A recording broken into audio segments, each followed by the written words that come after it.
Picture this: Christmas Eve, Manhattan. A pregnant woman stands in a blizzard, watching through a penthouse window as her husband Help me, kisses another please. woman, wearing her We grandmother's need a ring. hospital. Someone But that's not please even the worst stop. part. Because when she tries to call for help, she discovers he's locked her out of her own phone. Her credit cards declined. Her bank accounts frozen and hidden in her coat pocket. $4 million in fraudulent loans, all in her name. This is the story of how a man with I Yale told him to degrees stop, and but he corner wouldn't office listen. systematically Mommy was destroyed his scared, wife for 6 and years. so was I. How he planned to send her to prison while he disappeared how with do his you plead? mistress and their money. Did And you how one act desperate alone? walk through the snow on Christmas Eve What about the became money, the Mr. beginning Hayes? of the most satisfying revenge you'll ever hear. But here's what makes this story different. Sarah Brennan didn't just escape. She didn't just survive. She built an empire from the ashes of her marriage and became the nightmare every abusive husband fears. Stick around, because you need to hear how a woman with nothing but $4 in her pocket took down a millionaire and his accomplice and walked away victorious. And if this story resonates with you, show some love. Hit that like button, drop a comment telling me what you do in Sarah's situation, and share this with someone who needs to hear that they're stronger than they think. Subscribe so you never miss these stories of women who refuse to stay broken. Trust me, you'll want to hear what happens next. Everyone thinks they would leave at the first red flag, but abuse doesn't announce itself with sirens and warning lights. It seduces you with promises. It marries you with hope. Then slowly, so slowly you don't even notice, it takes everything until you don't recognize your own life anymore. That's what Sarah Brennan was thinking as she trudged through the Manhattan snow on Christmas Eve, her 5-year-old daughter Emma clinging to her side, both of them shivering in coats too thin for the blizzard that had descended on the city. Snow fell like broken glass from the dark sky, each flake catching the glow of the Christmas lights strung across Fifth Avenue. Around them, the city sparkled with holiday magic. Couples laughed as they hurried into warm restaurants. Families carried shopping bags bursting with wrapped gifts. Doormen in crisp uniforms helped residents into gleaming apartment buildings. But Sarah saw none of the magic. She was 8.5 months pregnant, her belly enormous under her worn coat, and every step sent pain shooting through her swollen feet. Emma coughed beside her, a wet, rattling sound that made Sarah's heart clench with fear. "Mommy, I'm cold," Emma whispered, her small voice barely audible over the wind. "When can we go home?" Sarah's throat tightened. Home? What home? The apartment belonged to Preston. The money was in accounts she couldn't access. Even her phone had been locked that morning when Preston changed the password, cutting her off from the outside world completely. "Soon, sweetheart," Sarah said, her voice breaking despite her best efforts to stay strong. Almost there. She wasn't wandering aimlessly. Sarah had a destination, a purpose that had driven her out into the storm despite Emma's fever, despite her own exhaustion. For months she'd suspected. For months she'd noticed the late nights, the whispered phone calls, the way Preston's eyes slid past her like she was furniture. Tonight she'd decided to stop wondering and know the truth. The morning had started like any other day in her cage of a marriage. Preston had woken early, showered, and dressed in his expensive suit, all without saying a word to Sarah. She'd made him coffee the way he liked it, black with 1 sugar, and set it on the kitchen counter. "I have a business dinner tonight," Preston had said, not looking at her as he adjusted his tie in the hallway mirror. "Don't wait up." "It's Christmas Eve," Sarah had ventured quietly. "I thought maybe we could—" "Sarah," his voice had gone cold, the tone that always made her stomach drop. "I said I have a business dinner. Adults have obligations. Or have you forgotten what it means to be responsible?" She'd said nothing, just nodded and watched him leave. Then she'd found the credit card statement in the mail, the one Preston hadn't intercepted yet. The Plaza Hotel, penthouse suite, reserved for tonight. That's when Sarah had made her choice. She'd bundled Emma into her too small jacket, counted the $4.27 in change she'd hidden in her coat pocket, and walked out into the snow. Now, as they rounded the corner onto Central Park South, the Plaza Hotel rose before them like a palace made of light. Every window glowed golden. The doormen wore Santa hats, garland wrapped around the columns. And there on the top floor, In the penthouse suite that Preston had rented with money Sarah wasn't allowed to touch, she could see through the floor-to-ceiling windows into a private paradise. Sarah stopped on the sidewalk, snow gathering in her dark hair. Emma pressed against her side. She stared up at the window, her breath coming in short, painful gasps. Inside the penthouse, Preston Hayes stood in a suit that cost more than Sarah's monthly grocery budget. His sandy hair was perfectly styled. His smile was wet and genuine, the smile Sarah hadn't seen directed at her in years. He held a glass of champagne, the bubbles catching the light from the enormous Christmas tree that sparkled behind him. And beside him, wearing a gold dress that probably cost more than Sarah's engagement ring, stood Vivian Lockhart. Sarah recognized her from the firm's website. Vivian was an attorney, Stamford Law, brilliant and beautiful in everything Preston had told Sarah she wasn't. Vivian's red hair fell in perfect waves over her bare shoulders. Her laugh, visible even through the glass, looked effortless and bright. As Sarah watched, frozen in the snow, Vivian picked up a strawberry from a silver platter and fed it to Preston. He caught her wrist, laughing, and pulled her closer. Their bodies moved together like they'd done this dance 1,000 times. Then Vivian's hand slid up Preston's chest and Sarah saw it. Her grandmother's ring. The diamond that had been in Sarah's jewelry box 6 months ago. The one Preston claimed must have been lost when the cleaning service came through. It glittered on Vivian's finger as she cupped Preston's face and kissed him. "Mommy," Emma tugged at Sarah's coat. "Why is Daddy kissing that pretty lady?" Sarah couldn't breathe. The world tilted sideways. This wasn't suspicion anymore. This was truth, cold and sharp as the snow that stung her face. Then Preston looked down. His eyes met Sarah's through the window. For one endless moment, they stared at each other across the gulf of glass and lies in 6 years of marriage. Sarah waited for shock, for guilt, for shame, for something human. Instead, Preston smiled. It was a cruel smile, victorious and cold. Then he reached over and slowly closed the curtains, shutting her out completely. The message was clear. You don't matter. You never did. Sarah's hands shook as she pulled out her phone. She typed with frozen fingers, "Please, Emma is sick. I need money for medicine. Please call me." The message showed delivered, then read, 7:09 p.m. No response came. She tried to call. A recorded message answered. "The number you are trying to reach requires a password." "What?" Sarah whispered to the empty air. "No, this is my phone." But Preston had changed the settings that morning. She couldn't make calls without the password he'd set.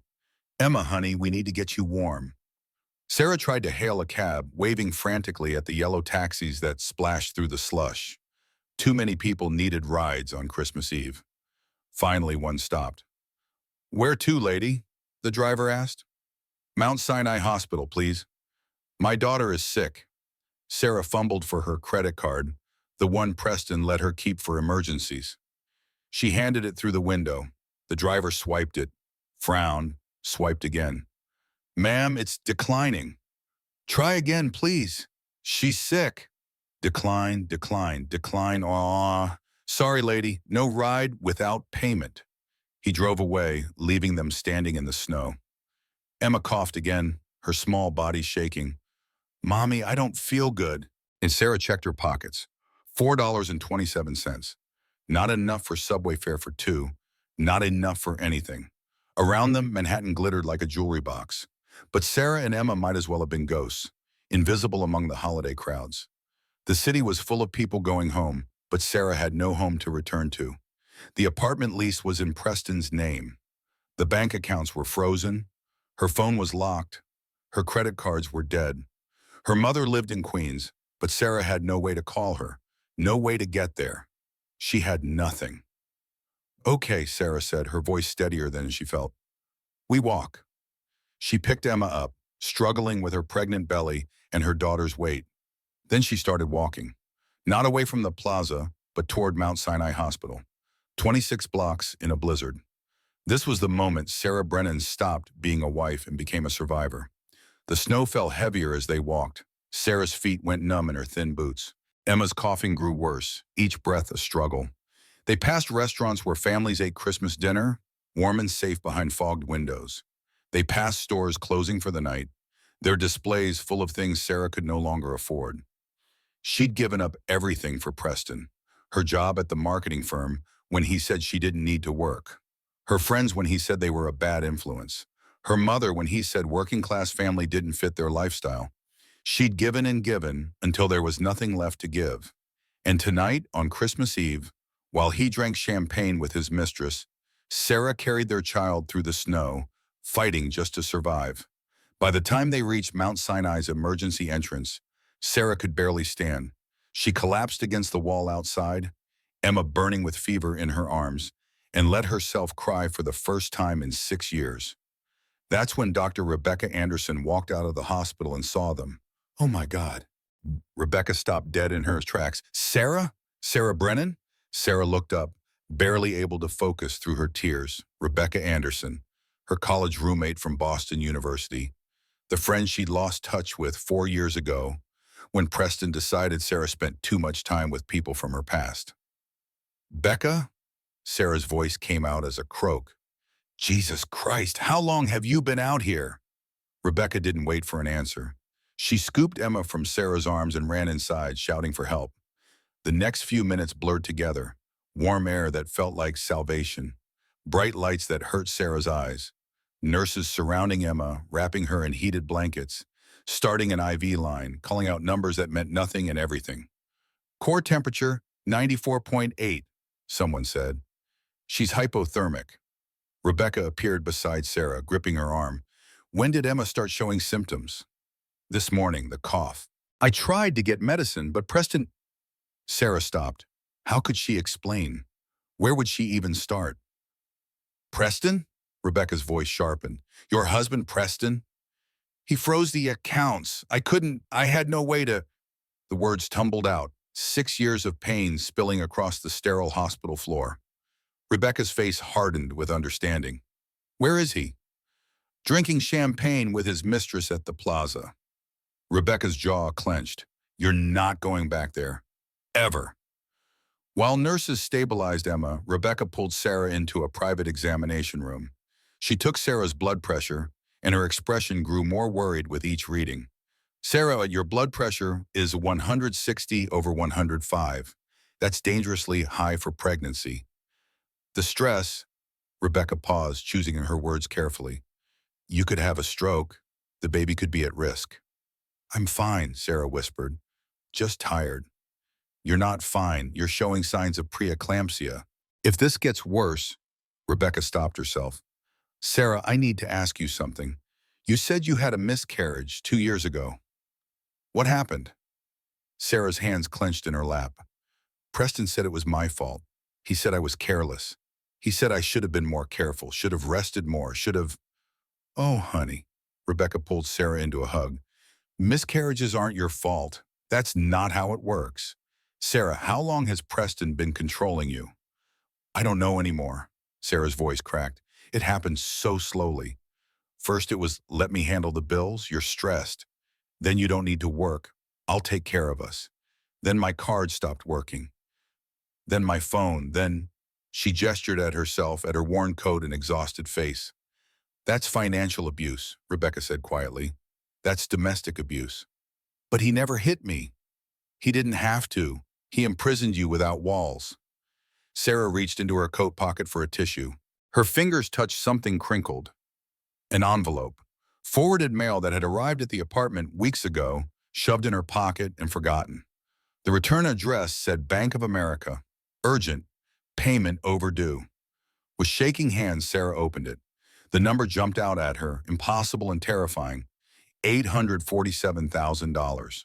Borrower, Sarah M. Brennan. What is this? Sarah's voice came out strangled. Rebecca looked over her shoulder at the document. That's a loan, a massive loan. I never took out a loan. I never signed anything. Rebecca held the paper up to the light.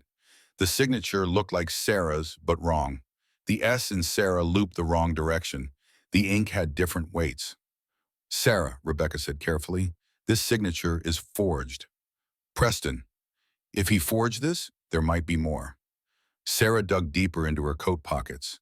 More envelopes tumbled out, all unopened. Preston always got the mail first, only gave her what he wanted her to see. Now she understood why. They opened them one by one. Chase Bank, $623,000.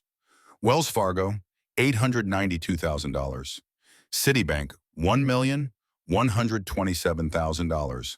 American Express Business, $984,000.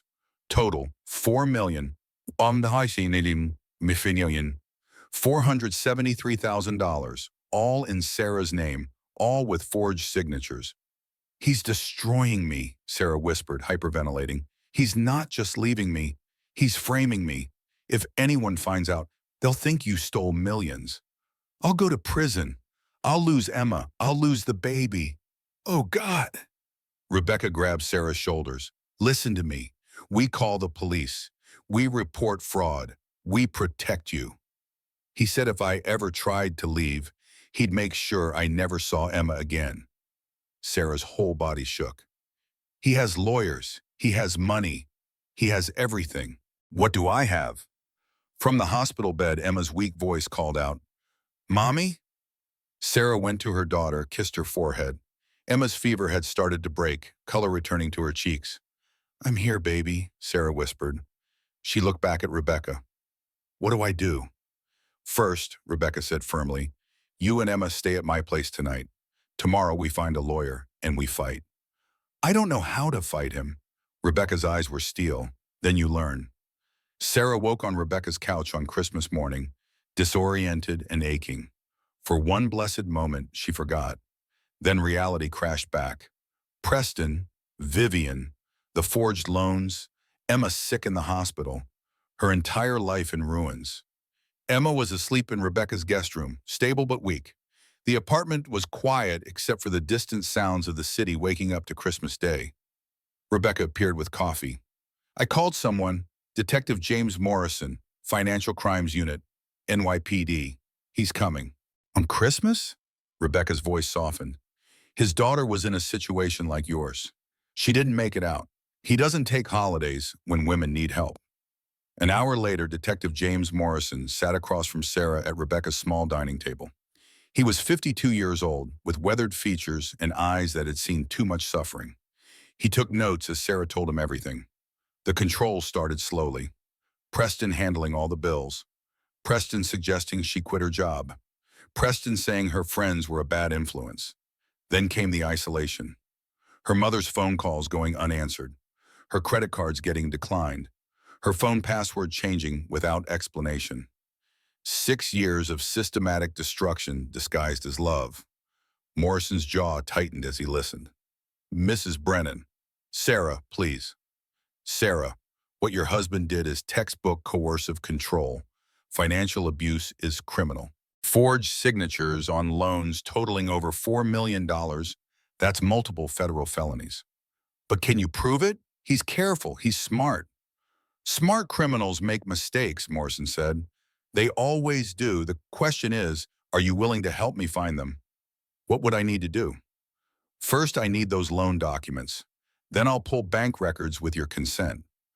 You have it, all of it. Morrison leaned forward.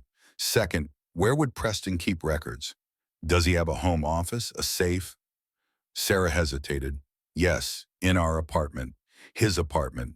There's a safe in his office. Do you know the combination? I don't, but Sarah thought hard. He uses Emma's birthday for everything. It's the only thing about us he pretends to care about. 08172018, August 17th, 2018. Rebecca touched Sarah's hand. Then we go tonight while he's wherever he is. Morrison met Sarah's eyes. If you enter that apartment, it's still legally your residence. You have every right to be there. But Sarah, once we start this, there's no going back. He'll come after you hard. He's already taken everything, Sarah said, her voice steady now. What's left to lose? Your freedom if he convinces a court you're the criminal. Your daughter if he wins custody. Your baby if the stress. Morrison stopped himself. Sarah straightened her spine. Then I fight smart. I fight careful. But I fight.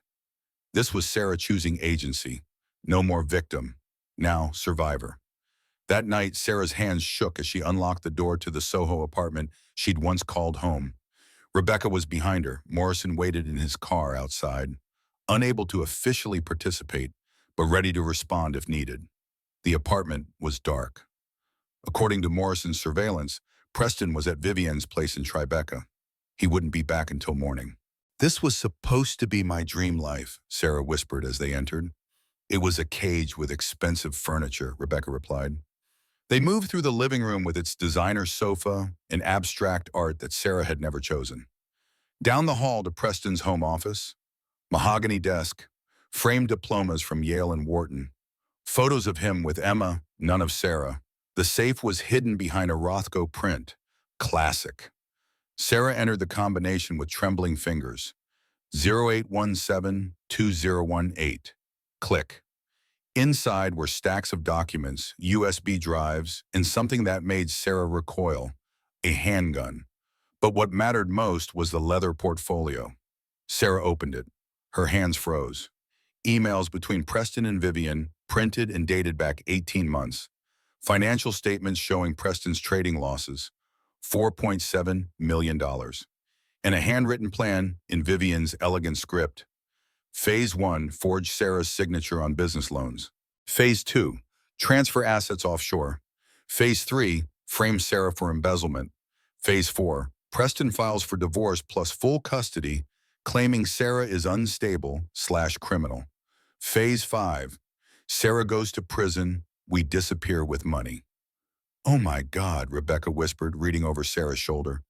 This was premeditated. For months. More documents spilled out. Shell company registrations in the Cayman Islands with Vivian listed as officer. Transfer records showing $2.8 million already moved offshore. Draft custody papers dated 3 weeks ago. Preston Hayes seeks emergency full custody due to mother's mental instability and criminal activity. Then Sarah found the text messages printed out as if Preston wanted a physical record of his victory. "Vivian, she's so pathetic. Does she suspect?" Preston, "No, she's too afraid to question anything. I've trained her well." Vivian, "Once she's in prison, you're free. I'll have a lawyer ready to terminate her parental rights." Preston, "Perfect. Emma won't even remember her eventually." Vivian, "Stemmen, what about the baby?" Preston, "Adoption? I don't want her spawn." Sarah read the words once, twice, 3 times. Her hands didn't shake anymore. Something cold and hard crystallized in her chest. "He's going to take Emma," she said, her voice flat. "He's going to give away our baby. He planned this for months, maybe years." "He's not," Rebecca said firmly, "because we have this now. This proves everything." Sarah photographed every page with Rebecca's phone, hundreds of images, every email, every document, every piece of evidence of conspiracy and fraud. They were about to leave when Sarah noticed one more envelope in the safe, addressed to Emma Hayes to be opened on her 18th birthday. Sarah opened it, knowing she shouldn't but unable to stop herself. Inside was a letter from Preston to Emma. "Dear Emma, by the time you read this, you'll understand that sometimes we have to make hard choices. Your mother was weak. She couldn't handle the life I built. I removed her to protect you. Remember, weak people don't deserve second chances. I taught you to be strong. Never forget that. Love, Dad." Sarah's voice went cold. He was planning to poison her against me. For years. "But Emma will never read that letter," Rebecca said, "because we're stopping him tonight." Back at Rebecca's apartment, they spread the documents across the coffee table. Morrison arrived and reviewed everything, his expression growing darker with each page. "This is a prosecutor's dream," he finally said. "We have motive, means, opportunity, confession, and conspiracy. Sarah, with this evidence, we can arrest him tomorrow." Sarah started crying, but these were different tears. Relief. Hope. "Really? It's over?" "He's going to prison. And you're getting your life back."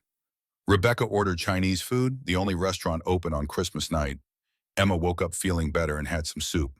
She smiled at her mother for the first time in days. "Mommy, are we going home?" Sarah hugged her daughter tight. "Yes, baby, soon. We're going to have a new home. Just us." That night, Sarah slept deeply for the first time in months. She dreamed of a future without fear.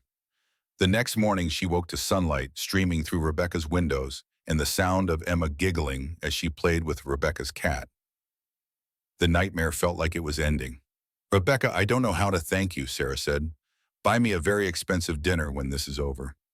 Sarah smiled genuinely. Deal. Morrison called. Sarah, I'm coming to collect the evidence at 10. We'll take it directly to the district attorney. Don't let it out of your sight until I get there. I won't, I promise. Sarah made breakfast. Emma ate scrambled eggs and laughed when the cat knocked over a plant. They talked about what their new apartment might look like, what color to paint Emma's room. For 20 beautiful minutes, Sarah believed she was safe. Then came the pounding on the door. Sarah! Preston's voice roared from the hallway. Open this door right now! Emma dropped her orange juice. The glass shattered. She started crying. How did he find us? Sarah whispered. I don't know. Rebecca started toward the door. It burst open. Rebecca had forgotten to engage the deadbolt after getting the newspaper. Preston stormed in, rage incarnate. Behind him came Vivian, calm and calculating, her phone already recording everything. Emma, come here, sweetie. Come to Daddy. Preston held out his arms. Emma clung to Sarah, crying, No! Sarah, you kidnapped our daughter. You broke into my apartment. It's my apartment too, and I didn't kidnap anyone. Vivian's voice dripped false sweetness. Sarah, we're worried about you. You're clearly having a breakdown. Let us help. Get out of my apartment, Rebecca said. Preston ignored her. Where are they, Sarah? Where's what? The documents you stole from my safe. That's theft. That's breaking and entering. Those documents prove you committed fraud. They proved nothing. Preston lunged for Rebecca's bag where the documents were stored. Sarah tried to block him. He shoved her aside. She stumbled backward, 8.5 months pregnant, and fell against the couch. Daddy, stop, Emma screamed. You're hurting Mommy. Rebecca helped Sarah up. I'm calling the police. No need.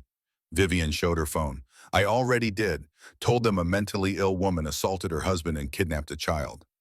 Preston found the folder of documents. These? These are mine. He walked to Rebecca's decorative fireplace. Sarah screamed, No! But Preston was already throwing the papers into the flames. The evidence burned. Emails, bank records, Vivian's handwritten plan, all turning to ash. Those were the only copies. Sarah's voice broke. Preston smiled. Exactly. Vivian kept recording. Look at her, completely hysterical. Preston, I think she's dangerous. Sirens wailed outside. 2 NYPD officers entered, responding to Vivian's call. Who called about a domestic disturbance? The first officer was asked. Vivian stepped forward. I did. This woman broke into her husband's home, stole private documents, and kidnapped their child. We tracked her here. When we tried to talk to her, she became violent. The officer turned to Sarah. Ma'am, is this your apartment? No, but Preston pulled out his phone, showing photos of their beautiful Soho loft. Officers, my wife has been making wild accusations. She claims I'm abusing her. But look at our home. I've given her everything. She's just... He made his voice concerned, worried. She's pregnant. The hormones. I think she's having a psychotic break. Sir, does she have legal custody of the child? Joint custody, but I'm concerned for Emma's safety. Sarah took her without telling me. On Christmas. I was terrified. He left us in a snowstorm, Sarah shouted. He locked me out of our accounts. Preston shook his head sadly. She's been like this for weeks. Paranoid, delusional. That's a lie, Rebecca interjected. I'm a doctor. I witnessed... You're biased, Vivian cut in. You're her friend. Of course you'd cover for her. The officer looked at Sarah. Ma'am, I need you to calm down. I am calm. He's the one who... Officers, I don't want to press charges, Preston said magnanimously. I just want my wife to get help, and I want my daughter safe. Ma'am, this is a civil matter. You need to work this out through the courts. She has evidence he committed fraud. Rebecca tried. What evidence? The officer looked around. Preston gestured at the fireplace where only ashes remained. She stole private papers from my office, and I just disposed of my own property. The cops saw nothing but ash. No proof. Preston picked up Emma, who was crying and reaching for Sarah. Come on, sweetie. Let's go home. No, Mommy, Emma screamed. Sarah lunged forward. The officer blocked her. Ma'am, he's the father. He has parental rights. If you try to stop him, I will arrest you. Sarah, Preston said as he left, Emma sobbing in his arms, I'll have my lawyer contact you about visitation. Maybe supervise visits, if you get help. Vivian paused at the door, turned back with a smile of pure evil. Get well soon, Sarah. The door closed. Sarah collapsed. Everything was gone. The evidence destroyed. Emma taken. Her world shattered completely. Morrison arrived 10 minutes later and found Sarah on the floor, Rebecca holding her while she sobbed. What happened? The evidence is gone, Sarah said broken. All of it burned. The photographs you took, they checked Rebecca's phone, files corrupted. What? No, how? Rebecca pulled up the metadata. This phone was hit with a remote wipe signal. Morrison frowned. Someone with tech access? Vivian, Sarah whispered. She's a corporate lawyer. She has IT people. Every photograph, every piece of evidence, gone. He's going to get away with it, Sarah said to the empty room. That night at midnight, Sarah woke in agony. Rebecca! Rebecca! Contractions ripped through her. Blood stained the sheets. Rebecca checked her, face going pale. Oh no, Sarah, you're in labor. It's too early. I'm not due for 3 weeks. The stress, your blood pressure. We need to get you to the hospital now. Mount Sinai's emergency room became a blur of urgent voices and bright lights. They rushed Sarah into a delivery room. The fetal heart monitor showed the baby's distress, the numbers dropping dangerously low. Dr. Patel, the OB/GYN on call, made the decision quickly. The baby's heart rate is dropping. We need to do an emergency C-section. Is my baby going to die? Sarah sobbed. We're going to do everything we can. They prepped her for surgery. Sarah's hands wouldn't stop shaking. This was Preston's fault. The stress he'd caused, the fear and desperation, was killing their baby. Rebecca held her hand. Your baby is going to be okay. You're both going to be okay. In the operating room, they performed the C-section. The baby came out silent for one terrible, endless moment. Then a weak cry filled the air. It's a boy, Dr. Patel announced. Born December 26, 2023, at 2:47 a.m. 5 pounds, 3 ounces. Premature but breathing. They rushed him immediately to the NICU. Sarah, groggy from anesthesia, barely saw her son before he was taken away. Is he okay? He's alive, but he'll need to stay in NICU for observation. You did good, Sarah. I almost lost him. Tears ran down Sarah's face into her hair. But you didn't. He's a fighter, like his mom. The next morning, Sarah woke in a recovery room to pain medication wearing off and reality settling in. Her incision was bandaged. Every movement sent fire through her abdomen. She couldn't walk yet. Rebecca sat beside the bed. The baby? Stable, still in NICU, but breathing well. They're optimistic. I want to see him. Soon, you need to rest. Morrison entered, his expression grim. Sarah, I'm sorry to do this while you're recovering, but you need to know. What? He handed her legal documents. Sarah read them, feeling the blood drain from her face. Emergency petition for full custody of Emma Hayes. Preston claimed Sarah had abandoned their child and was mentally unfit. Restraining order, claiming Sarah was violent and unstable. Motion for psychiatric evaluation claiming Sarah posed a danger to herself and her children. Court date, January 3rd, 2024, 7 days away. He's taking Emma. He's trying, but we're going to fight this. With what evidence? Everything burned. I'm pulling bank records. It takes time, but I don't have time. The hearing is in 7 days. Sarah tried to get up. Pain exploded through her incision. She collapsed back with a cry. You can't move yet. You need 6 weeks recovery minimum. I don't have 6 weeks. Sarah's voice was raw. I'm going to lose my daughter. He planned this. He waited until I was weakest, until I just had surgery, until I can't even stand. The reality crushed her. She was trapped in a hospital bed while Preston dismantled her entire life. The second catastrophe hit the next day. Sarah's new phone, bought by Rebecca, started buzzing and wouldn't stop. She opened Instagram. Her blood turned to ice. Vivian's post from 2 hours ago showed Vivian looking concerned, artfully tearful, heartbroken, watching a friend spiral. My colleague Preston Hayes is fighting to protect his children from their mother's dangerous behavior. Sarah Hayes stole their 5-year-old daughter on Christmas, broke into their home, and made violent threats. Mental health is real. Postpartum psychosis is real. I'm praying she gets the help she needs before someone gets hurt. Praying hands emoji, broken heart emoji, hashtag mental health matters, hashtag pray for Sarah, hashtag protect the children. 127,000 likes, 45,000 shares. The comments were brutal. I always knew something was off about her. Preston is such a good man for trying to protect those kids. Postpartum psychosis is so scary. She needs to be institutionalized. Preston had posted on LinkedIn an hour ago. A dignified photo, looking stressed but strong. During the most difficult time of my life, I'm reminded that family comes first. My wife is suffering from severe mental health issues. As a father, my only concern is protecting Emma and our newborn son. I'm asking for privacy as we navigate this crisis. Please keep my children in your thoughts. Hashtag family first. Hashtag mental health awareness. 89,000 likes. His professional network commenting, handling this with such grace, Preston. Your children are lucky to have you. Stay strong, brother. Vivian's TikTok from 30 minutes ago had 5.2 million views. Vivian in her car wiping fake tears. When you watch your friend's husband fight for his kid's safety, Preston, you're doing the right thing. Sarah, please get help. Broken heart emoji. Twitter was trending. Hashtag justice for Preston Hayes. Articles were already appearing. Investment banker fights for custody after wife's Christmas breakdown.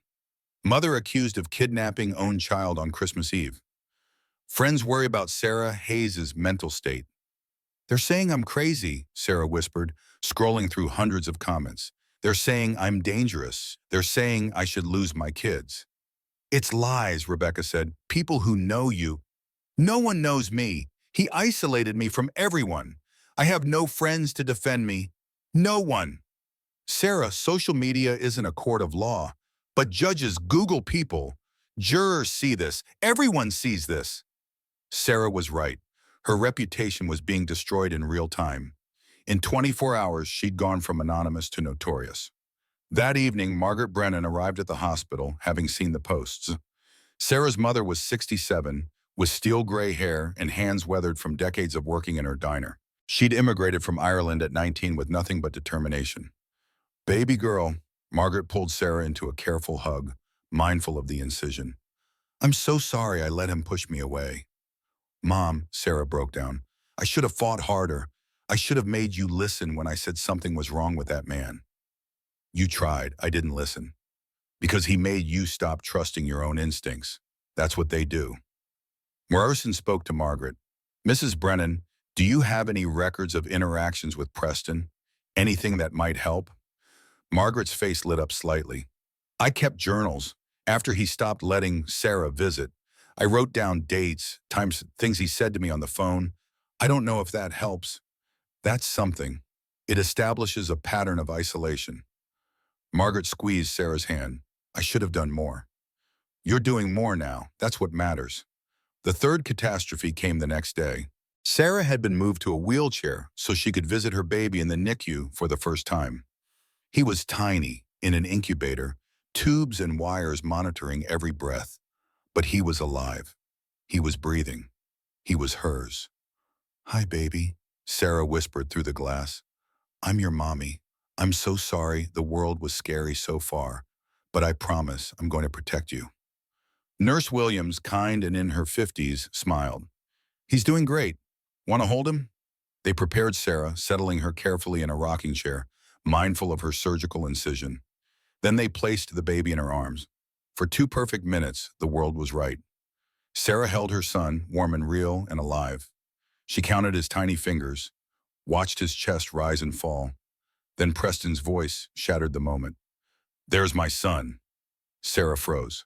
Preston entered the NICU, flanked by a professional photographer and his lawyer, a shark-faced man in an expensive suit. "What are you doing here?" Sarah's voice shook. "Visiting my child. I'm allowed. I'm the father." "Get out," the lawyer spoke. "Mrs. Hayes, Mr. Hayes has legal parental rights. You cannot bar him from seeing his child." Preston walked over. The photographer's camera clicked, capturing "Devoted father visits newborn son." "Sarah," Preston said loudly for the nurses to hear, "I'm glad you're okay. We were so worried." Then he leaned in close, his whisper meant only for Sarah. "You're a monster." His smile was cruel. "I'm a winner, and you're about to lose everything." He reached toward the baby. Sarah instinctively pulled away. "Sarah, please," Preston said loudly. "Let me hold my son."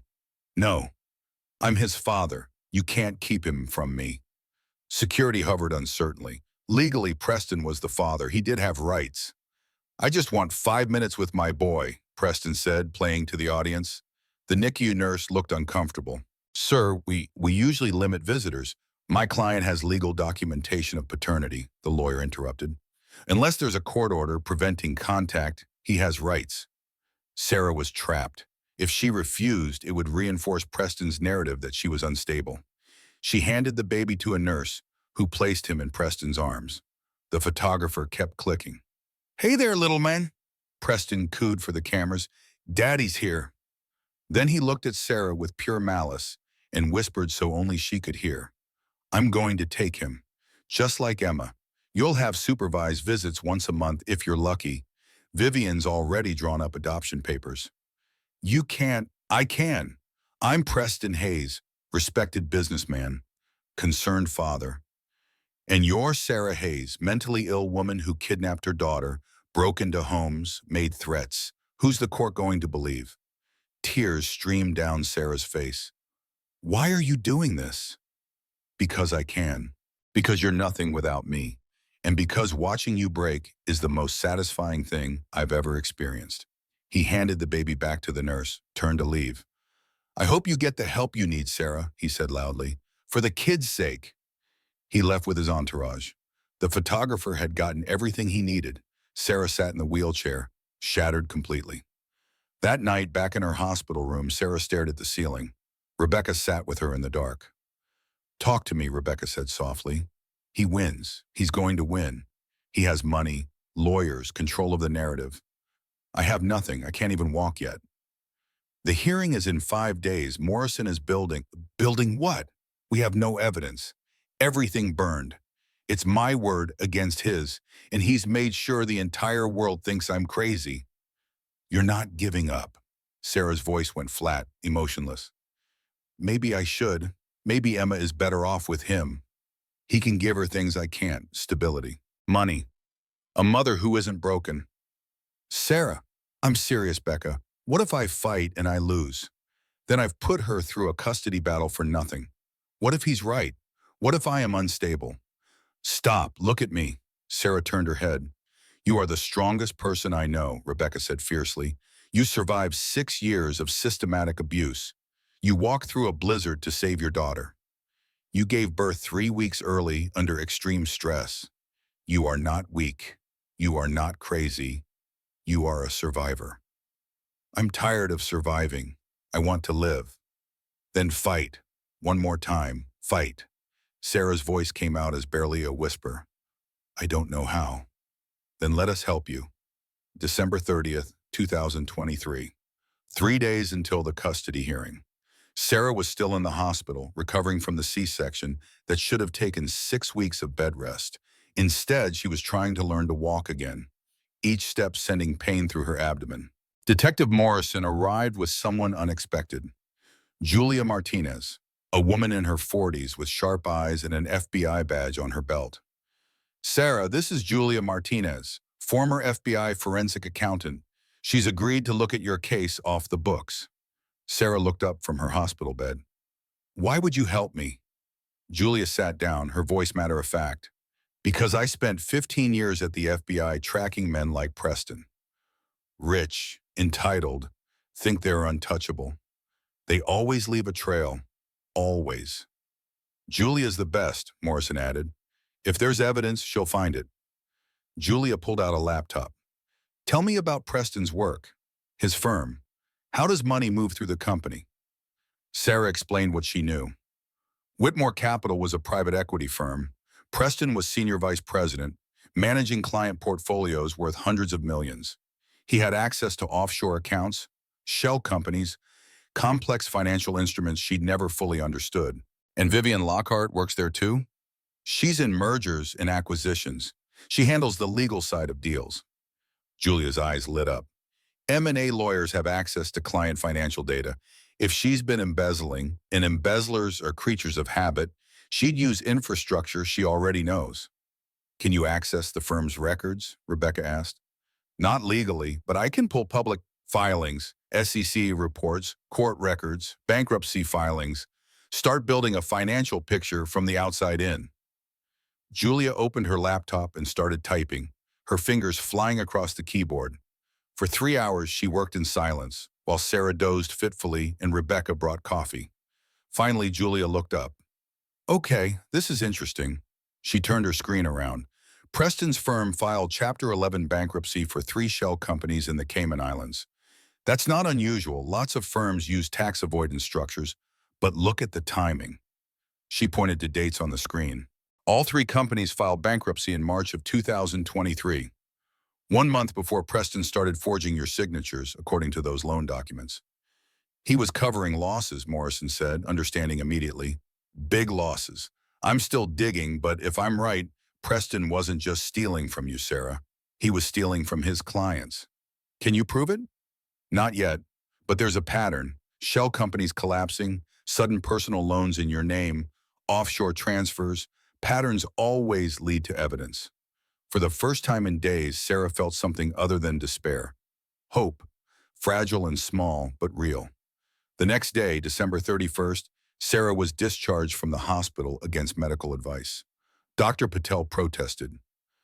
Mrs. Hayes, you're not healed. You need bed rest. I have a custody hearing in 3 days. I need to be able to stand. Sarah could walk barely. Every movement hurt. Her incision was healing, but fragile.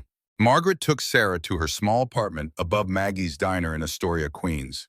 The baby came too, discharged from NICU, healthy enough to go home. What are you going to name him? Margaret asked as she settled Sarah on the couch. I don't know. Preston wanted Preston Jr., but that name is poison now.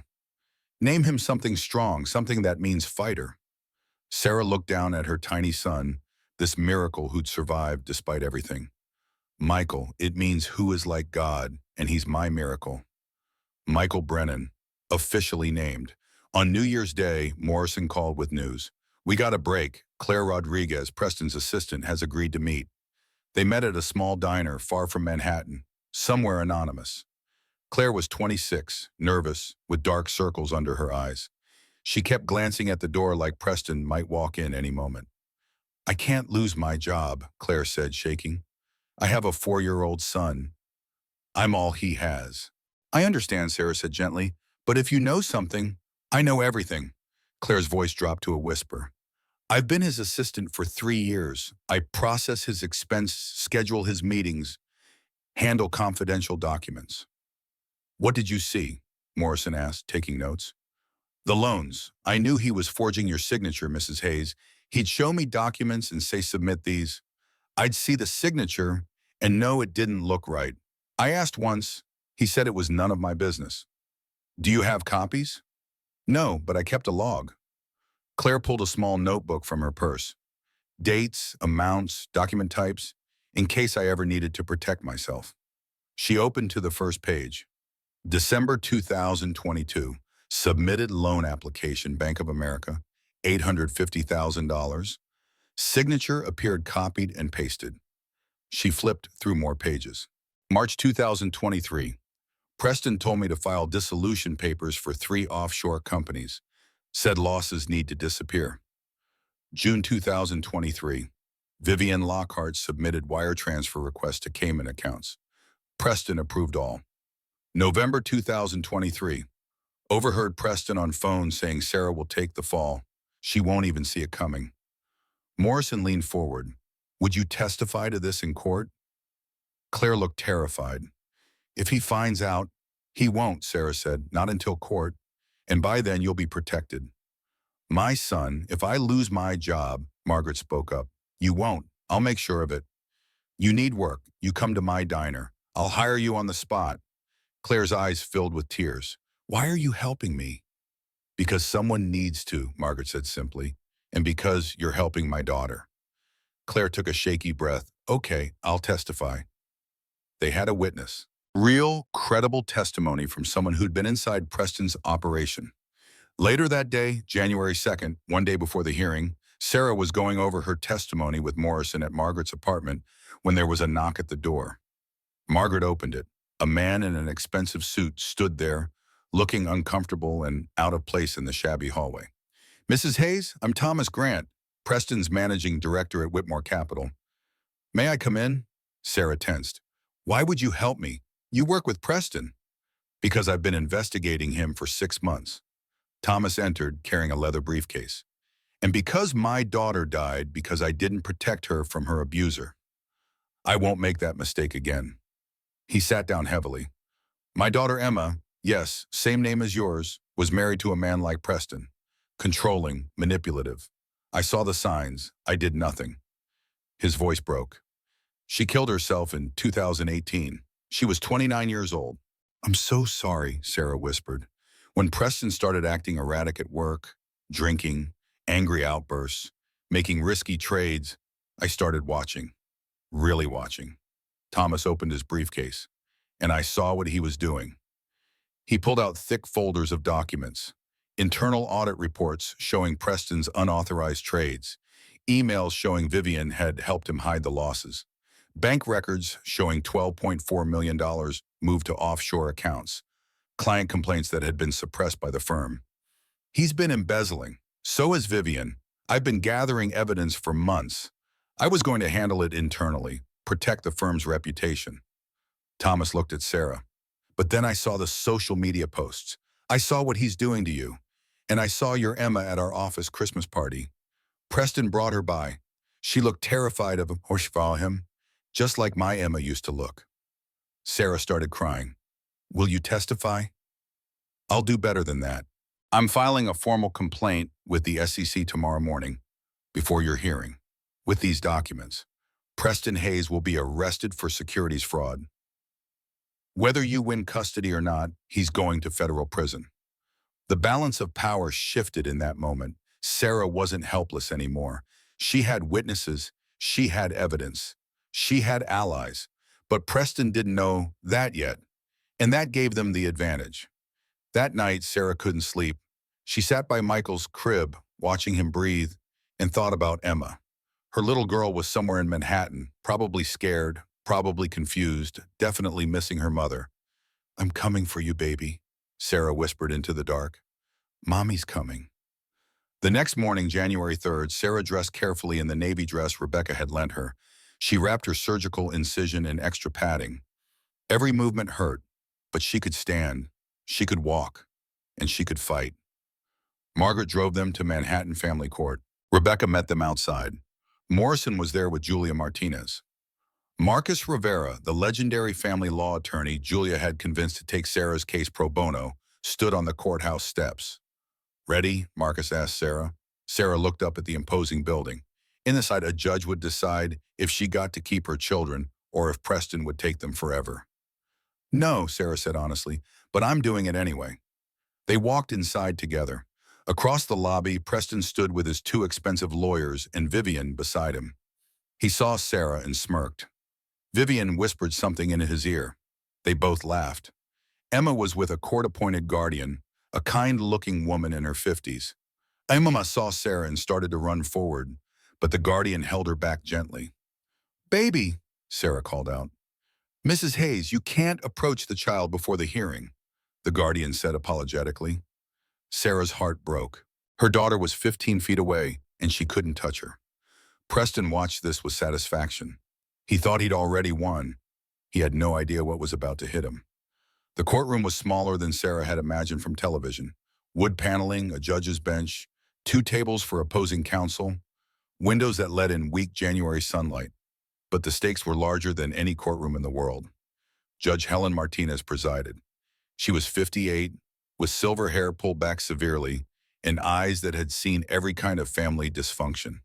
She had a reputation for being fair, but unforgiving of lies. "This is a hearing for emergency custody modification," Judge Martinez began. "We're here to determine immediate custody arrangements for Emma Hayes, age 5, and Michael Brennan, age 1 week. Mr. Shaw, you may present your case." Kenneth Shaw, Preston's lead attorney, stood. He was everything money could buy. Armani suit, Harvard law pedigree, voice like honey over steel. "Your Honor, this is a clear case of parental unfitness. Sarah Hayes abandoned her child on Christmas Eve, broke into the marital home, stole property, and has demonstrated severe mental instability." He presented a file to the judge. "We have documentation. Police report from the incident at Dr. Anderson's apartment, where Mrs. Hayes was found with a child she'd taken without permission. Social media posts from concerned friends and colleagues. Medical records showing Mrs. Hayes' history of mental health issues, including postpartum depression after a miscarriage 2 years ago." Sarah flinched. Preston was twisting her grief over losing a baby into evidence of insanity. Shaw continued, "Your Honor, Preston Hayes is a respected businessman, senior vice president at Whitmore Capital, a devoted father whose only concern is protecting his children from a mother who is clearly in crisis. We request full custody be granted to Mr. Hayes, with supervised visitation only for Mrs. Hayes pending psychiatric evaluation." Judge Martinez turned to Sarah's table. "Mrs. Hayes, do you have representation?" Sarah started to stand, pain shooting through her incision. "I'm representing myself, Your Honor. I couldn't afford—" "She has representation now." The voice came from the back of the courtroom. Everyone turned. Marcus Rivera walked down the aisle, his presence filling the room. He was in his 50s, Latino, with a reputation for taking on impossible cases and winning them. "Marcus Rivera, Your Honor, I'm taking Mrs. Hayes' case pro bono." Shaw's smug expression faltered. "Your Honor, this is highly irregular." "Mr. Rivera is an officer of this court," Judge Martinez said. "If he's taking the case, Mrs. Hayes has representation. Proceed, Mr. Rivera." Marcus moved to Sarah's table with the confidence of someone who'd won hundreds of cases. He touched Sarah's shoulder briefly, a gesture of support, then faced the judge. "Your Honor, this case isn't about a mother in crisis. It's about a man who systematically destroyed his wife for years, and when she finally tried to escape, he weaponized the legal system to finish the job." "Objection!" Shaw jumped up. "Inflammatory and unsupported." "I'll allow it," Judge Martinez said. "Continue, Mr. Rivera." "We will present evidence that Preston Hayes committed financial fraud, forged his wife's signature on multiple loans totaling over $4 million, isolated her from family and friends, controlled every aspect of her life, and when she discovered his crimes, orchestrated a campaign to paint her as mentally ill." "This isn't about protecting children, Your Honor. This is about a criminal covering his tracks." "Where's this alleged evidence?" Shaw demanded. "We've seen nothing in discovery." Marcus smiled. "You're about to." "Objection! Your Honor, opposing counsel can't spring surprise evidence." "Mr. Shaw, if Mr. Rivera has evidence of criminal activity, I want to see it." Objection overruled. Marcus called his first witness, Dr. Rebecca Anderson. Rebecca took the stand, was sworn in, and stated her credentials. Doctor of Medicine, OB/GYN at Mount Sinai Hospital, 12 years in practice. "Dr. Anderson, please describe your interaction with Mrs. Hayes on December 24th, 2023. Rebecca's voice was steady and professional. "I was leaving Mount Sinai after my shift around 8:45 p.m. I found Sarah Hayes and her daughter Emma collapsed outside the emergency entrance. Emma had a core temperature of 94.8 degrees. She was hypothermic. Sarah was 8.5 months pregnant with dangerously high blood pressure." "What was Mrs. Hayes' condition?" "Exhausted, hypothermic herself, showing signs of preeclampsia. She told me she'd walked 26 blocks in a blizzard because she had no money for a cab, no working credit cards, and her phone had been locked." "By whom?" "By her husband, Preston Hayes." Shaw stood for cross-examination. "Dr. Anderson, you're friends with Mrs. Hayes, correct?" "We were college roommates. We lost touch for several years." "So you're biased in her favor?" Rebecca met his eyes. I'm a doctor who treated a child suffering from hypothermia due to neglect and a pregnant woman showing signs of severe stress-related illness. That's not bias. That's medical fact. Thank you, Dear Anderson. Judge Martinez made notes. Marcus called Detective Morrison next. He presented the bank records he'd subpoenaed, showing Preston's unauthorized access to Sarah's accounts. Forensic analysis of the loan documents showing forged signatures. Shaw attacked on cross. Detective, did you witness Mr. Hayes forge any signatures? No, meow. Then this is speculation. It's forensic evidence. 3 independent handwriting analysts confirmed the signatures are forged. Do you have the original documents Mr. Hayes allegedly forged? Morrison paused. They were destroyed. So you have no physical evidence, just speculation based on copies that could have been altered by anyone. We have better than physical evidence, Marcus interjected. We have an eyewitness. He called Claire Rodriguez. Claire walked to the stand on shaking legs. She identified herself as Preston's executive assistant for 3 years at Whitmore Capital. Ms. Rodriguez, what did you witness in your employment? Claire's voice trembled but held. I saw Mr. Hayes forge Mrs. Hayes' signature multiple times on loan applications, transfer documents, legal papers. That's a serious accusation, Shaw said on cross-examination. Why didn't you report it? I was afraid. He said if I ever had spoke up, he'd destroy my career. I'm a single mother. I couldn't risk losing my job. So you're testifying now out of vindictiveness? Because he fired you? He didn't fire me. I still work there, but I can't watch him destroy another woman and stay silent. Marcus pulled out Claire's notebook. Miss Rodriguez, what is this? My log, 3 years of entries. Every time I saw something wrong, I wrote it down. Dates, amounts, what documents, in case I ever needed to protect myself. Your Honor, I'd like to enter this as evidence. Each entry corresponds to a verifiable bank transaction. Shaw objected, but Judge Martinez allowed it. The log was damning, a detailed record of Preston's crimes, written in real time by the person who processed his paperwork. Then Marcus played his trump card. Your Honor, I'd like to call Thomas Grant. The courtroom stirred. Preston's face went white. What is he doing here? Preston hissed to Shaw. Thomas Grant took the stand. He was 56, distinguished, with the bearing of someone who'd spent decades in corporate leadership. He stated his position. Managing Director at Whitmore Capital, Preston Hayes' direct supervisor. Mr. Grant, what did your internal investigation of Mr. Hayes reveal? Preston Hayes embezzled $12.4 million from client accounts over 18 months. He used shell companies in the Cayman Islands to hide trading losses. When those companies collapsed, he forged his wife's signature on personal loans to cover the deficit and buy time. The courtroom exploded. The judge banged her gavel. Preston stood up. That's a lie. Mr. Hayes, sit down, Judge Martinez ordered. Thomas continued calmly. Vivian Lockhart, also employed at our firm, facilitated the embezzlement. They planned to frame Mrs. Hayes for the crimes and disappear with the remaining money. Shaw was on his feet. Your Honor, this is outrageous speculation without foundation. We have documents, Marcus said. He presented Thomas's briefcase full of evidence. Emails, bank records, internal audits, everything. Judge Martinez reviewed the documents, her expression growing darker. Mr. Shaw, did you know about this? Your Honor, this is the first I'm hearing. My client assured me. Preston was panicking now. It's not what it looks like. Sarah knew about the investments. She signed everything. She's lying. They're all lying. She signed nothing, Marcus said quietly. You forged her name, and we can prove it. Judge Martinez looked at Preston with barely concealed disgust. Mr. Hayes, sit down and be quiet, or I will hold you in contempt. Marcus wasn't done. Your Honor, I'd like to call one more witness. Emma Hayes. Shaw jumped up. Objection, she's 5 years old. The court allows limited testimony from minors through a child advocate, Judge Martinez said. I'll allow it. The court-appointed psychologist brought Emma forward. She looked tiny in the witness chair, wearing a pink dress Preston had bought her. Designer, expensive, trying to show what a good provider he was. The psychologist, Dr. Sarah Wilson, kept her voice gentle. Emma, do you know why you're here? Emma nodded, her voice small. To talk about Mommy and Daddy.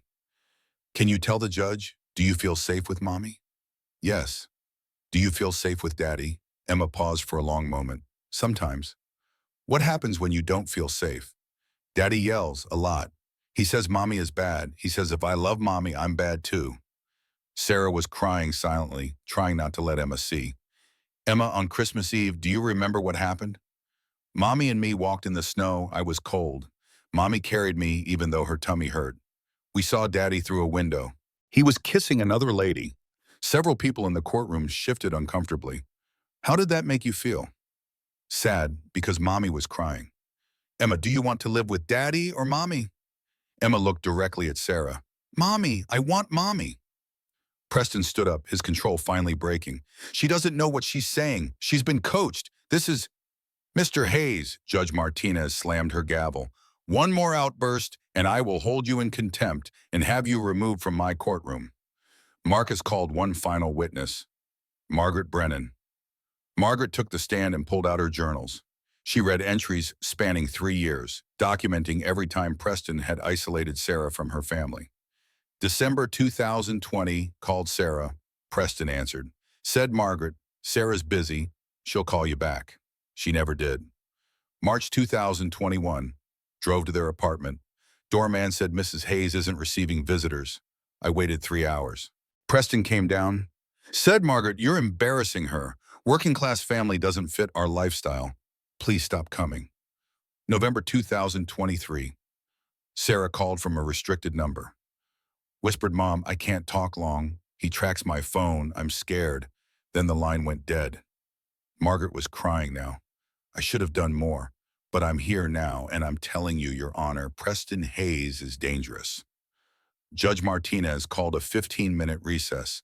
Sarah collapsed in her chair, exhausted from the pain of sitting upright with her surgical incision barely healed. You're doing great, Marcus told her. We're winning. Are we? Look at the judge's face. Look at Preston. He's unraveling.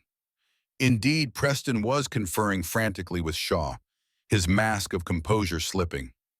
Vivian sat perfectly still, calculating her next move. When court resumed, Shaw made one last desperate play.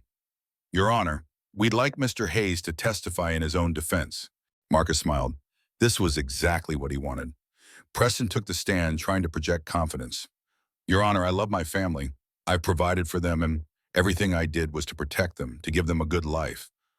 Marcus stood for cross-examination. Mr. Hayes, why did you forge your wife's signature? I didn't. That's not... She knew about the loans. We discussed everything. Why did you lock her out of her phone? For her own good. She was depressed. I was trying to help. Why did you leave her and your daughter in a snowstorm on Christmas Eve? I didn't. She left on her own. She was spying on me. You were drinking champagne with your mistress while your pregnant wife walked 26 blocks in a blizzard. True or false? Preston's face flushed red. She was spying on me. She had no right. No right to see her own husband? She's controlling. She had to ruin everything by being weak and pathetic, and Shaw tried to intervene. Preston stopped talking, but Preston couldn't stop. 6 years of maintaining his facade, of controlling every situation, finally broke. It's her fault, he screamed, standing up. All of it. If she just stayed in her place, none of this would have happened. But no, she had to question me, had to pry, had to ruin everything. I gave her a beautiful life. I gave her everything, and she destroyed me. You didn't love her, Marcus said quietly. You owned her. There's a difference. What? She's nothing without me, nothing, and I'll make sure she knows it for the rest of her pathetic... Bailiff, Judge Martinez slammed her gavel. Remove Mr. Hayes from my courtroom. Preston was still screaming as the bailiff physically restrained him. I'm Preston Hayes. I'm successful. I'm respected. She can't do this to me. He was let out, sobbing now, the mask completely shattered. Vivian remained seated, her face unreadable. Judge Martinez took 20 minutes to review all the evidence. When she returned to the bench, her expression was granite. I've presided over family court for 23 years, she began. I've seen many cases of parental disputes. Parents who disagree about schools, about religion, about parenting styles. But this, she paused, this is one of the clearest cases of domestic abuse, financial manipulation, and parental alienation I've encountered. Shaw tried one more time. Your Honor, my client was under extreme stress. Your client systematically destroyed his wife's autonomy. Judge Martinez cut him off. He forged her signature on fraudulent documents totaling over $4 million. He isolated her from family and friends.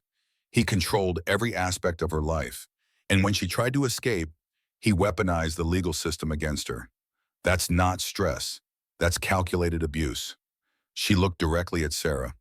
Mrs. Hayes, I'm granting you full physical and legal custody of both children, effective immediately. Sarah gasped, unable to believe what she was hearing. Mr. Hayes will have supervised visitation only, pending criminal investigation. A restraining order is hereby granted.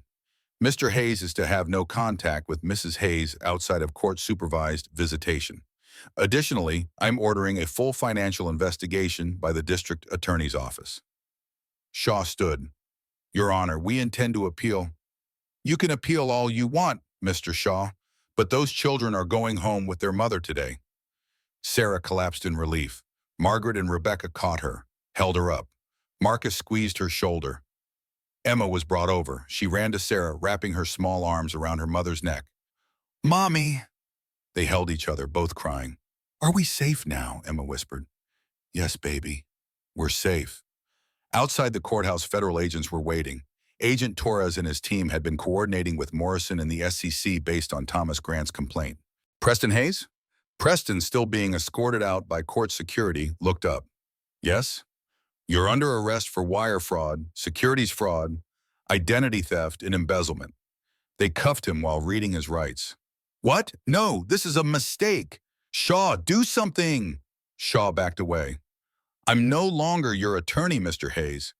The agents turned to Vivian. Vivian Lockhart? She stood, her composure finally cracking. Yes? You're under arrest as an accessory to fraud and for embezzlement. I want my lawyer. You'll get one. As they were led to separate FBI vehicles, Preston turned to Vivian. This is your fault. You planned this. You seduced me.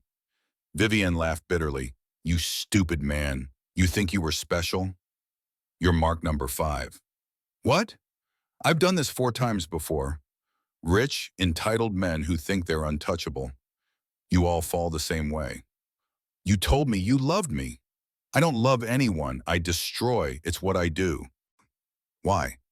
Because men like you destroyed my mother, and I make sure you all pay. They were separated into different vehicles, both headed to federal detention. Sarah watched from the courthouse steps, feeling no triumph, just exhaustion. Over the following weeks, the full scope of Preston and Vivian's crimes came to light. The FBI investigation revealed Vivian had destroyed 4 previous men over 12 years, leaving a trail of broken families, prison sentences, and in one case, suicide. Vivian's backstory emerged in interrogation. Her father had been a Fortune 500 CFO who left her mother for his secretary when Vivian was 10. The prenup meant they got nothing. They went from mansion to trailer park in months. Her mother hung herself when Vivian was 13. Vivian had found her. Rich men take everything and leave wreckage, Vivian told the FBI agent. So I decided I'd be the one who takes. I'd be the wreckage they left. The other men, what happened to them? Vivian recited them like a grocery list.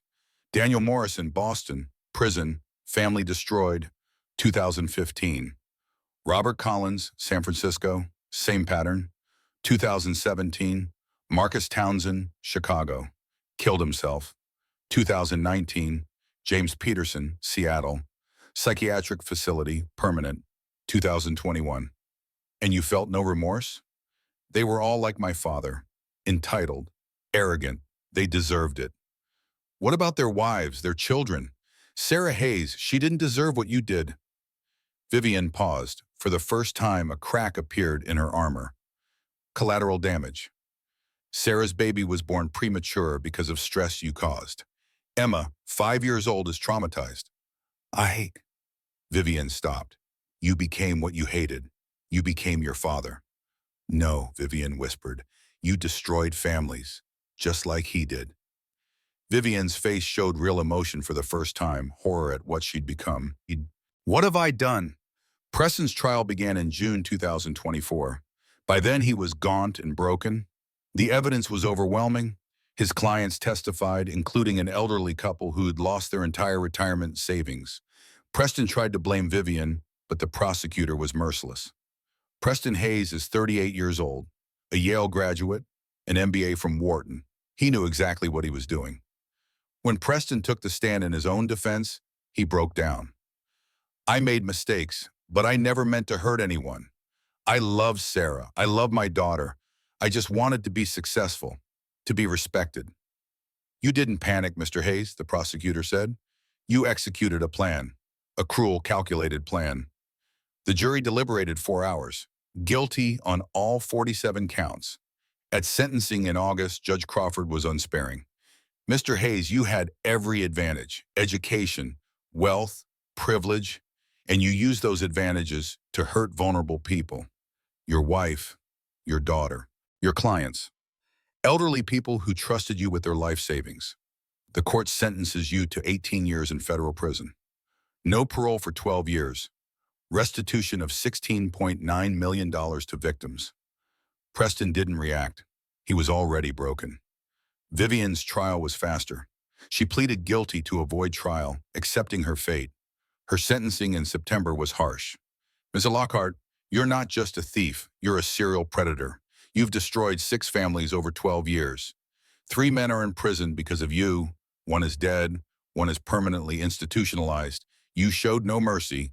The court will show none to you. 25 years federal prison.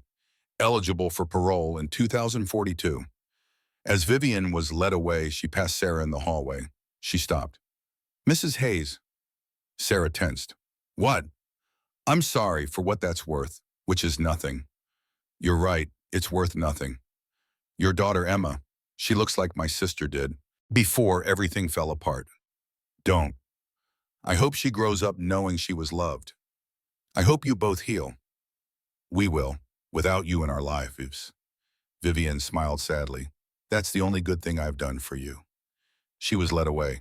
Sarah watched her go, feeling nothing but exhaustion. 2 years passed. December 24th, 2025. Christmas Eve again, but this time everything was different. Sarah's brownstone in Park Slope, Brooklyn, glowed with warm light. She'd bought it with the settlement from Preston, a small 3-bedroom with a postage stamp yard, but it was hers, really hers. Inside, Emma, now 7 years old, was decorating cookies with Michael, now 2, who was more interested in eating the frosting than applying it. Margaret was in the kitchen, cooking her famous shepherd's pie. The smell filled the house. Rebecca arrived with gifts, stamping snow from her boots. "Merry Christmas!" "Aunt Becca!" Emma ran to hug her. Michael toddled over, arms up. "Up, up!" Rebecca scooped him up, laughing. "Someone's gotten bigger!" Sarah entered from upstairs, and Rebecca caught her breath. Sarah looked healthy, rested.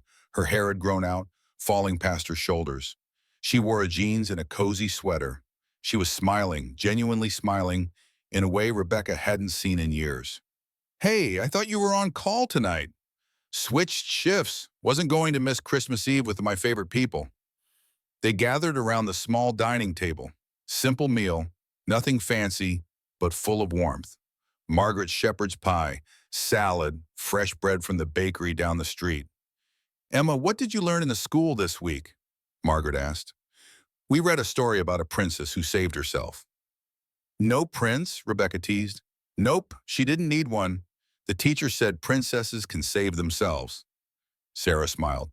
"Your teacher's right." Later that evening, after the kids were in bed, Sarah, Rebecca, and Margaret sat by the Christmas tree with tea. "How's the business going?" Rebecca asked. "Really well, actually. Phoenix Consulting has 12 clients now. We're helping women rebuild after abuse, career coaching, financial planning, legal resources. I even hired 2 staff members last month." "My daughter, the entrepreneur," Margaret said proudly. "I learned from the best." Sarah squeezed her mother's hand. "Any word from him?" Rebecca asked carefully. Sarah's smile faded slightly. "Preston writes. Don't read the letters. My lawyer handles everything. He wants to see Emma." The court said no. "Does Emma ask about him?" "Sometimes. I tell her the truth, that Daddy made bad choices, And now he's in a place where people who make bad choices go. She seems okay with that. She's in therapy. We both are. She's resilient, Margaret said, like her mother. I don't feel resilient. I feel tired. Rebecca touched her hand. That's what resilient looks like, tired but still fighting. The doorbell rang. Sarah checked her watch, 8:30 on Christmas Eve. Who would be visiting now? She opened the door to find a woman in her 30s shivering in a thin coat. Her eyes were red from crying. Are you Sarah Hayes? Yes. I'm Amanda. The woman's voice shook. I saw your website, Phoenix Consulting. I need help. Sarah's heart clenched. She knew that look. The exhaustion, the fear, the desperate hope that maybe, just maybe, someone could help. Come in, Sarah said, stepping aside. Amanda entered, still shaking. Margaret brought her tea. Rebecca offered a blanket. They sat her down by the fire. My husband controls everything, Amanda whispered. My phone, my money, my friends. I want to leave, but I don't know how. Everyone says I'm overreacting, that he's just protective. He's not protecting you, Sarah said gently. He's controlling you. There's a difference. How did you know? Because I've been exactly where you are. Rebecca brought more tea. We all have, in different ways. Leaving is the hardest step, Margaret said, but you already took it by coming here. I'm scared. Sarah leaned forward. That's okay. Fear means you're doing something brave. She told Amanda her story, the condensed version, the plaza, the snow, the fight, the victory. Not glossing over the hard parts, but showing the path through. You really got away? Amanda asked, wonder in her voice. I did, and so can you. But he's powerful. He has money and lawyers, and so did mine. But the Puth is more powerful, and women helping women is unstoppable. Margaret stood. You stay here tonight. Tomorrow we make a plan. I can't impose. You're not imposing, Sarah said firmly. This is what we do. We help, because someone helped me when I needed it most. Amanda started crying, but these were different tears, relief, hope. Later, after Amanda had fallen asleep in the guest room, Sarah tucked Emma into bed. Mommy, who was that lady? Someone who needed help. Like you needed help from Aunt Becca? Exactly like that. Emma snuggled under her covers. Tell me the story about the brave mommy who walked through the snow. Sarah sat on the edge of the bed. This had become Emma's favorite bedtime story. The tale of that terrible Christmas Eve transformed into a fairy tale of survival. Once upon a time, there was a mommy who loved her little girl very, very much. One night on Christmas Eve, they walked through a terrible snowstorm. Was the mommy scared? She was terrified, but she walked anyway, because sometimes being brave doesn't mean not being scared. It means doing what you need to do even when you're exhausted. And then what happened? Then she found friends who helped her, and slowly, step by step, she built a new life, a better life, a life where she and her little girl were safe and happy. Did they live happily ever after? Sarah paused. They lived, and that was enough. I love you, Mommy. I love you too, baby, more than you'll ever know. She kissed Emma's forehead, then moved to Michael's crib. He was already asleep, his tiny chest rising and falling steadily. You'll never remember the hard parts, little man, Sarah whispered. And that's okay. You'll only know the life we built after. Downstairs, Sarah found Rebecca at the window, watching snow fall. What are you thinking? Rebecca asked as Sarah joined her. 2 years ago, I was walking through snow, broken and alone. Tonight, I'm watching it fall from a warm home, surrounded by people I love. You did that. You built this. We did it. All of us. Are you happy? Sarah paused, considering the question honestly. I'm free, and that's better than happy. Behind them, the house hummed with life. Margaret laughing with Amanda in the kitchen. Emma's drawing on the fridge showing a stick figure, mommy and daughter, holding hands under a rainbow, captioned, My Brave Mommy, in careful 7-year-old letters. Michael's toys scattered around the living room. A home. Messy, real, imperfect, but theirs. Sarah thought about Preston in federal prison, about Vivian in her cell. She didn't feel vindictive or triumphant, just relieved that they couldn't hurt anyone else. She thought about all the women she'd helped through Phoenix Consulting. Some were still in the early stages, scared and uncertain. Others had rebuilt their lives and moved on. Each one had walked through her own storm. "I've been thinking," Sarah said to Rebecca, "about expanding, maybe opening a shelter, a place where women can stay while they figure out their next steps." That's a big undertaking. So was leaving Preston. So was fighting him in court. If I can do that, I can do this. Rebecca smiled. Then let's do it. Outside, snow continued to fall, soft and forgiving. The brownstone glowed in the darkness, a beacon of warmth in the cold. Spring came to Brooklyn. Sarah's brownstone bloomed with tulips she'd planted herself. Phoenix Consulting had grown to 15 clients, and she'd hired 3 more staff members, including Claire Rodriguez, who'd lost her job at Whitmore Capital after testifying, but found her calling helping other women escape abuse. Emma thrived in 2nd grade. Her teacher said she was empathetic beyond her years, always the first to comfort a classmate who was upset. Michael was learning to talk, his favorite word being mama, which he said constantly. Sarah had opened a small shelter in Queens, partnering with her mother's diner. Women could stay there for free while they got back on their feet. Margaret provided meals. Rebecca volunteered medical care. The community rallied around the project. One afternoon in May, Sarah received a letter. She almost didn't open it. The return address said FCI Otisville, Preston's federal prison. But curiosity won. She opened it carefully, ready to throw it away at the first manipulative word. "Sarah," it began, "I know you probably won't read this. You shouldn't. I don't deserve your attention, your time, or your forgiveness. But I needed to write this, not for you, but for Emma.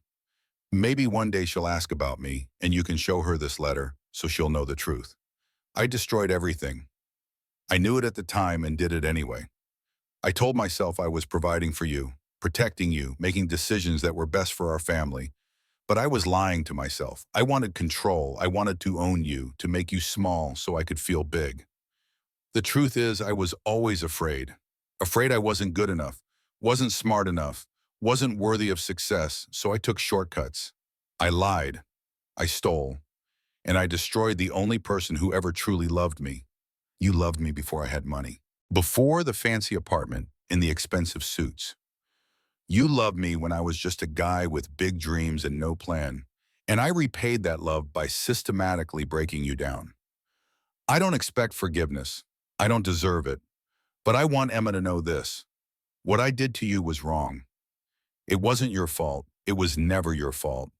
You were strong enough to leave, brave enough to fight, and you saved our children from growing up in a home poisoned by my cruelty. I have 12 more years before I'm eligible for parole. That's 12 years to think about what I've done. I hope it's enough time to become someone different, though I know it won't undo the damage. Tell Emma that her mother is a hero.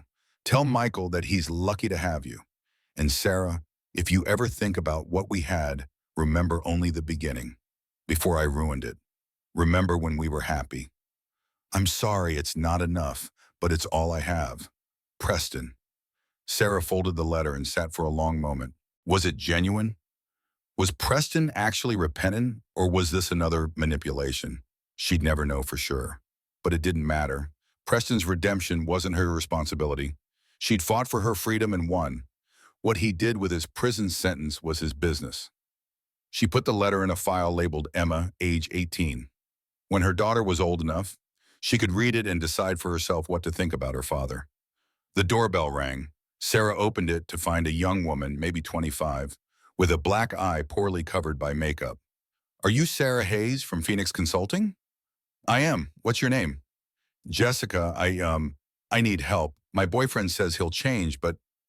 "Come in, Jessica. You're safe here." As Jessica entered, Sarah felt the familiar pull in her chest. Another woman walking through her storm, another chance to help. This was her life now, not perfect, not easy, but purposeful. She was building something real from the ashes of what Preston had burned. That evening, she told Emma about the letter. "Daddy wrote to me. Do you want to know what he said?" Emma thought carefully, then shook her head. "Not yet. Maybe when I'm older. Is he still in the place for people who make bad choices?" "Yes, baby, he is." "Okay. Can we have mac and cheese for dinner?" And just like that, Emma moved on. She was resilient, healing in the way children do when they're given safety and love. Sarah made mac and cheese.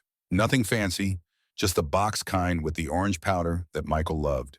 They ate together at their small table, Margaret joining them after closing the diner. Maggie's did record numbers today, Margaret announced. We trained 2 new women this week. Both left abusive situations. One wants to open her own restaurant someday. That's wonderful, Mom. After dinner, as Sarah cleaned up, Rebecca called. Turn on Channel 4. Now. Sarah grabbed the remote. The news was showing a segment about Phoenix Consulting and the shelter. They interviewed several women Sarah had helped, their faces blurred for privacy. Sarah Hayes opened Phoenix Consulting 2 years ago, the reporter said. After escaping her own abusive marriage, she's dedicated her life to helping other women do the same. Her shelter has helped over 50 women transition to safety and independence. They showed B-roll of the shelter, the diner, Sarah meeting with a client. Then the reporter turned to the camera. If you or someone you know is experiencing domestic abuse, Phoenix Consulting offers free consultations. Remember, you are not alone. Help is available. The segment ended with a domestic violence hotline number in Phoenix Consulting's website.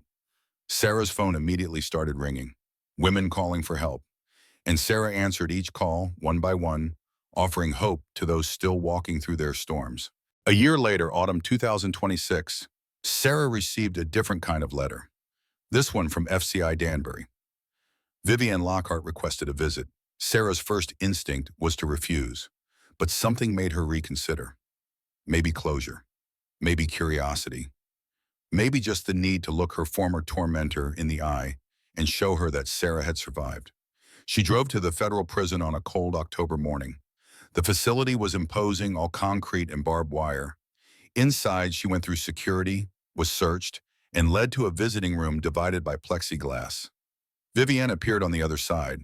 She'd aged in 2 years. Her red hair was cut short, no makeup, prison uniform shapeless. But her eyes were still sharp, calculating. They picked up phones on either side of the glass. You came, Vivienne said. I almost didn't. Thank you for coming. I wanted to apologize. Really apologize, not the hollow words I gave you at my sentencing. Why now? Because I've had 2 years to think, to really understand what I did. Vivienne's voice cracked slightly. I told myself I was punishing bad men like my father. But you were right. I became him. I destroyed families. I hurt innocent people, children. Emma still has nightmares sometimes, Sarah said. About that Christmas Eve. Vivienne closed her eyes. I'm sorry. Why did you really do it? The truth. Vivienne was silent for a long moment. When my mother died, when I found her hanging in our bathroom, I made a promise. I promised I'd make men like my father pay. But somewhere along the way, it stopped being about justice and became about power. I liked destroying them. I liked watching them fall. It made me feel strong. And now? Now I feel empty. I have 23 more years to sit with that emptiness, to understand that I became exactly what I hated. Sarah studied Vivienne through the glass. Was this genuine remorse or another manipulation? I'm not here to forgive you, Sarah said. I don't think I ever will. I'm not asking for forgiveness. I don't deserve it. I'm asking you to tell your story. Write about it. Help other women see the signs before it's too late. Because men like Preston and women like me, we're everywhere, and we're good at hiding what we really are. I already do that through my work. Then keep doing it, because you're saving lives. You saved yourself and your children. That matters more than destroying me and Preston ever could. They sat in silence for a moment. Do you ever think about the other men? Sarah asked. The wives of the men you destroyed? Every day, I wrote to them, all of them, apologizing. None wrote back. I don't blame them. What about your father, the man who started all this? Vivienne's face hardened. He's still out there, still successful, still happy with his new family. Sometimes I think about that. How he gets to be free while I'm locked up. But then I remember I chose this. He didn't make me into a monster. I did that myself. At least you see it now. Does that matter? Seeing it when it's too late? Sarah thought about that. Maybe, maybe admitting what you did is the first step to becoming something different. Like you did, you became something different. I didn't have a choice. You did. You always had a choice, Sarah. You just didn't know it until you chose to save yourself. Their time was up. A guard approached Vivian's side. Thank you for coming, Vivian said. Tell Emma, tell her I'm sorry. She didn't deserve any of what happened. I'll tell her when she's ready to hear it. Sarah drove home through autumn colors, thinking about choices. Preston had chosen cruelty. Vivian had chosen revenge. Sarah had chosen survival, then rebuilding, then helping others. Everyone made choices, and those choices defined who they became. December 24th, 2027, 4 years after that terrible Christmas Eve. Sarah's shelter had expanded to serve 30 women at a time. Phoenix Consulting was now a nonprofit with a full staff. Margaret's Diner had become a training ground for dozens of women rebuilding their lives. Emma was 9, confident and kind. Michael was 4, full of questions and laughter. They no longer remembered the fear, only the love that came after. That evening, Sarah stood at her window watching snow fall, just as she had 4 years ago. But everything was different now. The doorbell rang. Sarah opened it to find a familiar face. Amanda, the woman who'd shown up on Christmas Eve 2 years ago, stood on the porch with a gift. I wanted to thank you, Amanda said. I left my husband 6 months after you helped me. I got a guise, an apartment. I'm safe. That's wonderful, Amanda. I wanted to give you this. Amanda handed her a wrapped present. And to tell you that I'm volunteering at the shelter now, helping other women the way you helped me. Sarah hugged her. I'm so proud of you. After Amanda left, Sarah opened the gift. Inside was a painting, a woman walking through snow with a child, but in the distance, warm light from an open door. Below it, a plaque read, "Every storm ends, every door opens. We just have to keep walking." Sarah hung it above the fireplace. That night, she tucked Emma into bed. Tell me about Brave Mommy, Emma requested. You know the story. I know, but I like hearing you tell it. Sarah smiled. Once upon a time, there was a mommy who walked through a terrible storm. She was scared and cold and didn't know where she was going. But she kept walking because she loved her little girl more than she feared the storm. And what happened? She found help. She found friends. She found strength she didn't know she had. And slowly she built a life where storms couldn't reach them anymore. And they lived happily ever after? Sarah paused. They lived. They fought when they had to. They built when they could. They helped others walk through their storms. And that, my love, was better than any fairy tale. Emma snuggled into her blankets. Mommy, am I brave too? You're the bravest person I know. Because I walked through the snow with you. Because you kept being kind, even when the world was scary. That's the hardest kind of brave. After Emma fell asleep, Sarah went to Michael's room. He was already dreaming, his stuffed bear clutched tight. You'll never know the bad parts, Sarah whispered. You'll only know that you were always loved, always wanted, always safe. Downstairs, Rebecca had arrived with Chinese takeout. Margaret was setting the table. Julia Martinez had stopped by with her wife. Morrison was there with his new girlfriend. Thomas Grant had become an honorary uncle to the kids, helping Sarah run the nonprofit. They gathered around the table. This family Sarah had built from broken pieces. A toast, Rebecca said, raising her glass, to Sarah, who taught us all what it means to survive. To survive and thrive, Margaret added. To women who save themselves, Julia said. They clinked glasses. Later, as everyone left, Sarah stood alone by the window. Snow fell softly, covering the world in white. 4 years ago, that snow had been terrifying. Tonight, it was beautiful. She thought about Preston, still in prison with 8 more years to serve. She thought about Vivian, who'd written twice more, each letter sounding more genuinely remorseful. Sarah had responded once, briefly, not offering forgiveness, but acknowledging growth. She thought about all the women she'd helped, the lives rebuilt, the children saved from growing up in homes filled with fear. And she thought about herself, the woman who'd walked through that snowstorm not knowing if she'd survive the night, who'd fought against impossible odds, who'd built something meaningful from ruins. Sarah's voiceover, as if she were narrating her own story. Some people think revenge is winning, but real victory isn't destroying those who hurt you. It's building a life they can never touch again. It's helping others find their strength. It's turning your worst night into someone else's beacon of hope. I walked through snow 4 years ago, broken and terrified. Tonight I watch snow fall from a warm home, surrounded by love, doing work that matters. Preston took years from me, but he couldn't take my future. Vivian tried to destroy me, but she only revealed how strong I really was.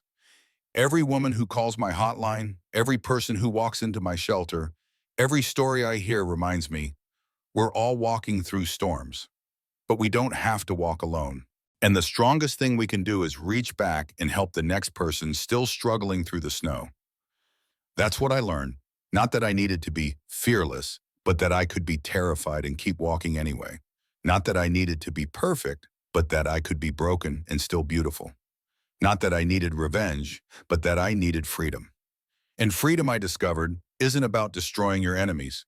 It's about building a life so full of love and purpose that they become irrelevant to your happiness.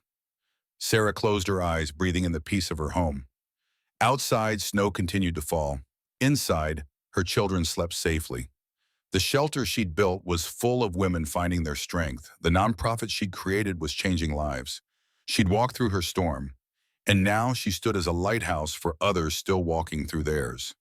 The doorbell rang one last time. Sarah opened it to find a young woman, probably 20, shivering in the cold. "Are you Sarah Hayes?" "I am." "I need help. I don't know where else to go." Ira smiled gently and stepped aside.